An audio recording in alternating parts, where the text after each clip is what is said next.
To all of you, my self Keshav. तो आज हम बात करने वाले हैं यूरोप के सबसे ताकतवर महाराजा, माने जाने वाले सबसे बहुत ताकतवर मिलिट्री कमांडर नेपोलियन बोनापार्टे। वैसे तो ये दुनिया के हिस्ट्री के सबसे बड़े कंट्रोवर्शियल लोगों में से एक हैं, क्योंकि कुछ लोग जहाँ इनकी काबिलियत की तारीफ़ करते हैं, वहीं दूसरी तरफ इनको क्रिटिसाइज़ किया जाता है इनकी सत्ता की भूख के कारण, कि कैसे इन्होंने अपनी सत्ता की भूख की वजह से लाखों करोड़ों लोगों को मार गिराया। क्या ये सच में एक हीरो थे या एक विलन? पिछले साल ही नेपोलियन के ऊपर रिडली स्कॉट ने एक फ़िल्म रिलीज़ करी है जो कि सिनेमाज़ में अवेलेबल है, और इसमें मेन रोल नेपोलियन का कर रहे हैं वकीन फोनिक्स। ये वही एक्टर हैं जिन्होंने जोकर फिल्म में जोकर का एक्ट किया था। तो आइए स्टार्ट करते हैं नेपोलियन की लाइफ स्टोरी के बारे में। नेपोलियन का जन्म कॉर्सिका के नाम के एक आइलैंड पर हुआ 15 अगस्त 1769 को। ये आइलैंड तब एक ऐसी गवर्नमेंट से रूल था जो आज के टाइम पे एग्जिस्ट नहीं करती, Republic of Genoa. Republic of Genoa जो गवर्नमेंट थी वो इस कंट्री को रूल करती थी, और उनका फ्लैग आज के इंग्लैंड जैसा दिखता था। कॉर्सिका के सिविलियंस उससे तंग आकर इस गवर्नमेंट से उनके अंदर एक नेशनलिज्म की भावना उठ रही थी, और वो अब एक इंडिपेंडेंट कंट्री चाहते थे। तभी इन सबको लीड करने आते हैं पास्क्वाले पाउली। इन फ्रीडम फाइट को वो लीड करते हैं, और पास्क्वाले पाउली पर्सन नेपोलियन को बहुत पसंद आते हैं, और वो उन्हें अपना आइडल बना के चलते हैं। तो एट दैट टाइम जो कॉर्सिका में लड़ाइयाँ बहुत बढ़ गई थी, उस वजह से रिपब्लिक ऑफ जेनोआ उनकी गवर्नमेंट बहुत तंग आ चुकी थी। तो उन्होंने सोचा कि इस आइलैंड को बेच दिया जाए, क्योंकि वो कर्ज़ में डूब रहे थे, और उन्होंने इस आइलैंड को फ्रांस को बेच डाला 1768 को। इस चीज़ से सिविलियंस कॉर्सिका के बहुत खुश नहीं थे, लेकिन वो ज़्यादा कुछ कर नहीं सकते थे, क्योंकि फ्रांस जैसी इंपीरियल पावर से लड़ना इन छोटे लोगों से बस की नहीं था।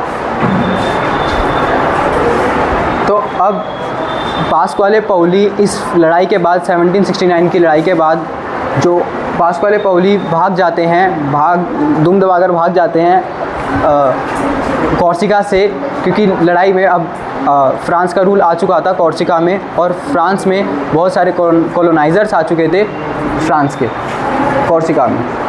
तो उनके फादर भी पहले एक फ्रीडम फाइटर हुआ करते थे, लेकिन फ्रांस की फ़ाइट जीतने के बाद वो अपनी एलिगेंस चेंज कर लेते हैं और फ्रांस की साइड हो जाते हैं। और उनके फादर पहले एक लॉयर थे, अब उन्होंने अपने चाटुकार के कारण अपने कनेक्शंस बिल्ड करे फ्रांस में, और वो बाय 1777 कॉर्सिका के रिप्रेजेंटेटिव बन जाते हैं to the court of Louis 16।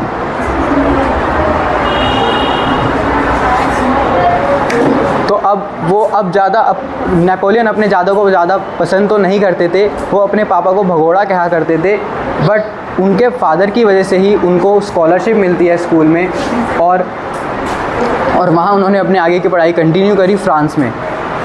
वहाँ उनको जो एरिस्टोक्रेट्स के किड्स थे स्कूल में बहुत चिढ़ाया करते थे, क्योंकि उनका एक्सेंट नेपोलियन का लिटिल डिफरेंट था एरिस्टोक्रेट फ्रांस के लोगों से। अब उन्होंने ज़्यादा कोशिश तो नहीं की उनमें घुलने मिलने की, बट वो अपना ज़्यादा टाइम लाइब्रेरी में ही बिताया करते थे बुक्स के साथ। वहाँ पर उन्हें एक बुक पैरेलल लाइव्स प्लूटार्च की बहुत पसंद आती है, जिसमें अलेक्जेंडर द ग्रेट और जूलियस सीज़र के बारे में लिखा होता है, जिसमें जूलियस सीज़र को अपने आप से नेपोलियन धीरे धीरे कंपेयर करना स्टार्ट कर देते हैं, और वो खाली केवल फ़िलॉसफी में नहीं, मैथ्स में और हिस्ट्री में, ज्योग्राफी में बहुत एक्सीलेंट परफॉर्म करते थे। अब टाइम आता है 1789 का, जिसमें फ्रांस में हो रही लड़ाई छिड़ती है फ्रेंच रेवोल्यूशन।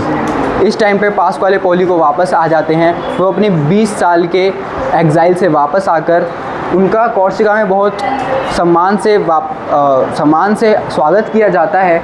उनमें से स्वागत करने वाले लोगों में से नेपोलियन भी थे, जो उनका स्वागत करते हैं, और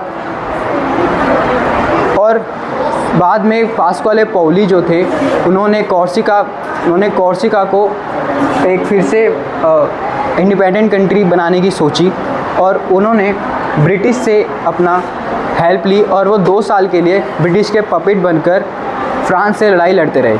लेकिन वो ज़्यादा कुछ नहीं कर पाए क्योंकि ये लड़ाई सिर्फ 2 साल तक ही चल पाई। अगेन फ्रांस ने कोर्सिका को क्लेम कर लिया। अब फ्रेंच रेवोल्यूशन तक उनके फादर की डेथ हो चुकी थी नेपोलियन के, और अब धीरे धीरे उन्होंने मिलिट्री स्कूल में एडमिशन लिया नेपोलियन ने। तो फ्रांस और ब्रिटिश के बीच में एक लड़ाई चल रही थी, द वॉर ऑफ टूलोन। वहाँ पर फ्रेंच और ब्रिटिश के शिप्स नेपोलियन को वहाँ पर लड़ाई करने के लिए भेजा जाता है as a second governor and artillery commander. और नेपोलियन ने अपनी मिलिट्री स्कूल से स्पेशलाइजेशन भी आर्टिलरी में भी करी थी। तो अब 3 महीने तक ये वार चली जिसमें कि नेपोलियन ने बहुत ही एक्सीलेंट परफॉर्म किया, और इन सब चीज़ों से खुश होकर फ्रांस के पॉल बरास ने उनको ब्रिगेडियर जनरल की पोस्ट दे दी गई। और बात यह है कि वो सिर्फ अभी यंग एज के थे, सिर्फ वो 24 ईयर्स ऑफ एज थे। तो अब फ्रांस में अभी भी सिविलियंस के बीच लड़ाई चालू थी, और नेपोलियन को ही उसमें एक वॉर थी जिसमें रेवोल्यूशन को सप्रेस करने के लिए उनको जिम्मेदारी दी गई। उस जिम्मेदारी पर वो खड़े उतरे, और केवल 1 to 4 पीपल ही थे सोल्जर्स, जिसमें फ्रांस के पीपल बहुत रेवोल्यूशन को सप्रेस करने के लिए नेपोलियन को भेजा गया। तो नेपोलियन ने बहुत ही एक्सीलेंट परफॉर्म करके वहाँ कर अपने सीनियर को खुश किया और उनको जनरल की रैंक दे दी गई। अब वो फ्रांस में जनरल की रैंक दे गए थे, और now he was a national hero. Military campaign and conquest. अब नेपोलियन धीरे धीरे अपनी टेरिटरी बढ़ाना शुरू कर दी। सबसे पहले उन्होंने सोचा कि आसपास ब्रिटेन है, इजिप्ट है, इटली है, तो वहाँ पर अभी थोड़ा अवॉइड करते हैं, और उन्होंने सोचा कि इजिप्ट के तरफ जाना सही रहेगा, और इजिप्ट पर भी उनकी बहुत बार चली।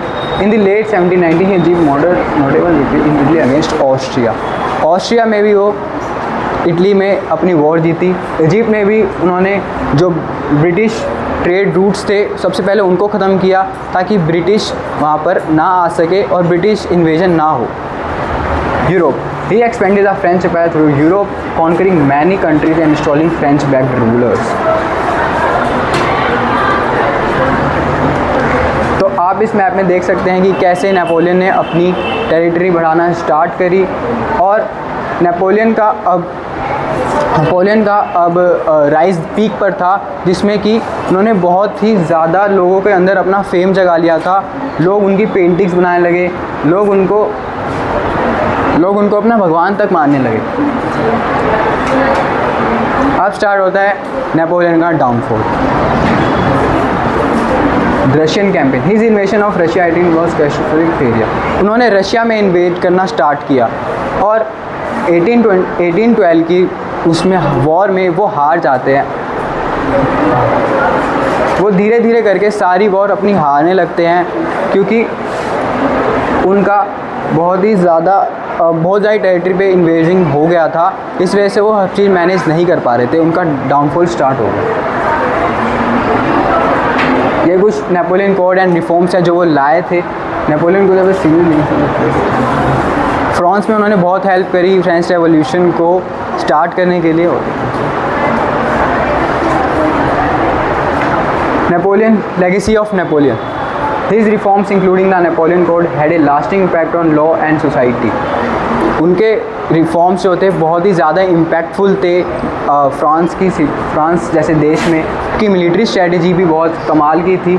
यही उनकी सबसे बड़ी ताकत थी, उनकी सबसे बड़ी स्ट्रेंथ उनकी मिलिट्री स्ट्रेटजीज़ ही हुआ करती थी। वॉर ऑफ टूलोन में भी उनकी स्ट्रेटजी की वजह से ही वो जीत पाए थे। नेशनलिज्म, अभी भी वो जब छोटे हुआ करते थे तो कोर्सिका से पास्क्वाले पौली उनको ये कहकर भेज देते हैं क्योंकि उनके फादर ने गद्दारी करी थी और उनको कॉर्सिका छोड़कर जाना पड़ता है, बट दैट्स वाई उनके अंदर कॉर्सिका के लिए अब ज़्यादा फीलिंग्स नहीं बची थी। ये अब नेपोलियन की लाइफ से हमें कुछ लेसन्स भी लेने चाहिए।